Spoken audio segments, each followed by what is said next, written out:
एक मला मुद्दा अजून कळला नाही. आता ही महिला मंडळ एखाद्या लग्नात जातं, अक्षदा टाकतं, जेवण करतं, ओके. आता घरी जायला काय अडचण, आपापल्या घरी जायला काय अडचण नाही, हलत नाही, हलत नाही. काय करतंय, त्या नवरा नवरीच्या आई बापाला ओळखतंय. त्या नवरा नवरीच्या आई बापाकडे जाणार आणि म्हणणार जाऊ गाव. कशासाठी सांगा बरं, कशासाठी, कशासाठी, साडीसाठी. मग ते आता पाहुणा सुद्धा जाऊ गाव म्हणल्यावर 100-150 साडी यांच्याजवळ देतोय. आता ही पाहुणी साडी घेणार, घरी येणार, आल्यावर दुसरं काय करणार नाही, दुसरं काय सुद्धा करणार नाही. ती साडी कसली दिल्या बघणार, पहिल्यांदा साडी कसली दिल्या, पिशवीतनं साडी काढणार, म्हणणार 150चा बोळा दिला,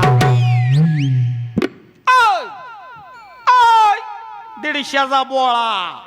मग ऐका, त्या पाहुणीने साडी दिली, तुम्ही घरी येऊन काय म्हणला, 150चा बोळा दिला. तुम्ही जी साडी देताय पाहुणीला, ती बी तिच्या घरी जाऊन तुम्ही बोळाच दिलाय म्हणत्या. म्हणून ती बोळा द्यायची घ्यायची पद्धत बंद करा.